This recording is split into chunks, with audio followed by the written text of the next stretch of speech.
Hello guys, welcome to another new blog. ঘুরতে ফিরতে আমি পিউ চলে এসেছি তোমাদের জন্য নিয়ে আবার নতুন ধামাকেদার আবার একটা ব্লগ।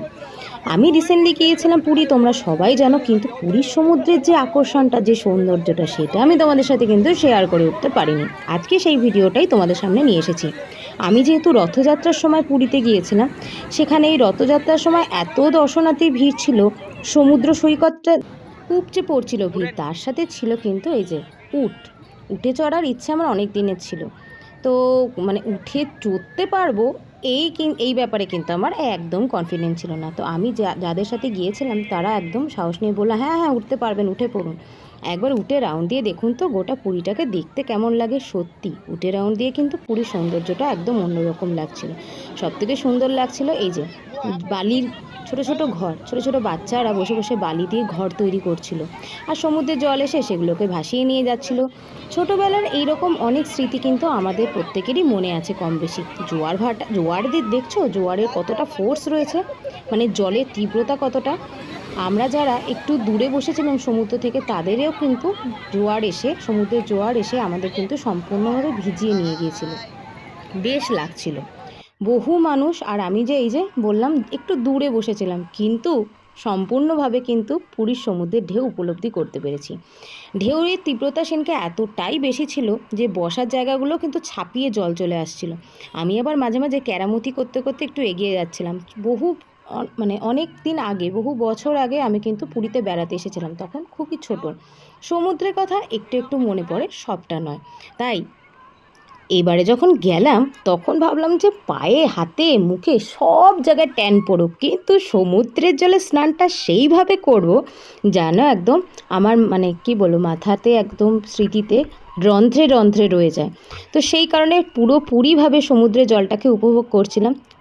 জিন্সের পকেটের মধ্যে এত পরিমাণ বালি জমেছিল, মনে হচ্ছিল 1.5-3 কেজির বোধহয় আলু নিয়ে যাচ্ছি। কিন্তু তারপরে ওই যে বললাম, সমুদ্রে স্নান করার নেশাটা, ভ্রমণ বিলাসী আমাদের সকল বাঙালির কাছেই কিন্তু একটা আলাদাই ব্যাপার। কারণ আমরা কম বেশি প্রত্যেকেই কিন্তু পুরীর সমুদ্রের ঢেউয়ের সামনে গিয়েছি, পুরীর সমুদ্রে জল তার ঢেউটাকে উপভোগ করেছি, কারণ এটা আমাদের কাছে একটা আলাদাই বিনোদন, আলাদাই আনন্দের ব্যাপার। তো যাই হোক, ভিডিওটা করতে একটু অসুবিধাই হচ্ছিল, কারণ ফোনে ওই নোনা জল যদি ঢুকে যেত তাহলে তো আর কি বলবো বন্ধুরা, একেবারেই সেই ভিডিওগুলো তোমাদের সাথে চেয়েও শেয়ার করতে পারতাম না। তো এই যে ছুটে ছুটে বারবার চলে যাচ্ছিলাম, জলের ফোর্স যেদিকে ছিল সেইখানে গিয়ে এগিয়ে বসছিলাম, যাতে জলের ঝাপটা এসে একবার ভাসিয়ে নিয়ে যায়।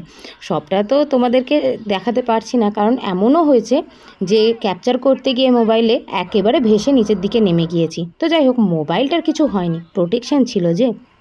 কিন্তু ওই যে পুরীর ওই নোনা জলটা কিন্তু সত্যি খুবই নোনা ছিল, বাট সেই নোনা জলে স্নান করতেও কিন্তু দারুণ মজা লাগছিল। প্রত্যেকেই কিন্তু সেদিনকে সি বিচের মজা নিচ্ছিল। আর ওই যে বললাম, রথযাত্রার ঢেউয়ের একদম উপচে পড়া, মানে কত দূর দূর থেকে যে মানুষ এসেছে সেটা বলা আর কি ভাষা নেই আমার কাছে। কেউ বল খেলছিল বাচ্চারা, কেউ সমুদ্রের ঢেউয়ে বসেছিল, কেউ স্নান করছিল, কেউ সেলফি তুলছিল, কেউ ভিডিও করছিল, কেউ ডান্স করছিল, এক একজন এক এক রকম। বেশ লাগছিল কিন্তু। তো যাই হোক, এটা তো রয়েছে পুরীতে সমুদ্র যেদিন আমরা স্নান করতে যাই সকালের দৃশ্য, মানে ধরে নাও ওই মোটামুটি 9টা-9:30 পর থেকে বেলা 1টা অবধি আমি ছিলাম ওখানে, 3-4 ঘন্টা। প্রত্যেকেরই মাথায় কম বেশি বালিতে ভরে গিয়েছিল, দেখতেই পাচ্ছ তোমরা। আর ওই যে জলের নেশা, বাঙালিদের ওটাই তো সবথেকে আনন্দের জায়গা। তারপরে তোমাদেরকে দেখিয়ে দিচ্ছি পুরীর সমুদ্রের রাতের ভিউটা কেমন হয়, সেটা দেখিয়েই কিন্তু আজকের ভিডিওটা শেষ করব। তোমরা অবশ্যই কিন্তু জানিও যে তোমরা কে কে কখন কখন পুরীতে বেড়াতে গিয়েছো, বা এই ভিডিওটা যে আমি এখন আপলোড করছি এই সময়ে কারা পুরীতে রয়েছো, তোমাদের পুরীর সমুদ্র কেমন লাগছে। বর্ষাকালে কিন্তু এর রূপ একেবারে বদলে যায়। এই যে দেখতেই পাচ্ছ ঢেউয়ের উচ্ছ্বাস। যাই হোক, বর্ষার শুরুতেই গিয়েছিলাম রথযাত্রার সময়, তাই ফটো তুলতে ভিডিও করতে তোমাদের সাথে সেটা ভাগ করে নিতে একটুও কার্পণ্য করছি না। আর সত্যি কথা বলতে, পুরীর আশেপাশে যত জায়গাতেই আমরা বেরোতে যাই না কেন, পুরীর এই সমুদ্রের কাছে কিন্তু সেই জায়গাগুলো, সেটা বলো উদয়গিরি, ধবলগিরি, খণ্ডগিরি, নন্দনকানন, কোনোটাই কিন্তু নয়। যাই হোক, এই হচ্ছে পুরীর সমুদ্রের রাতের দৃশ্য, যেটা আমি তোমাদের সাথে ভাগ করে নিলাম।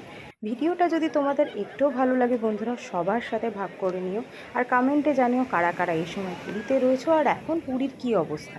দেখা হবে নতুন ভিডিওতে তোমাদের প্রত্যেকের সাথে। আজকে এখান থেকে বিদায় নিচ্ছি বন্ধুরা, বাই।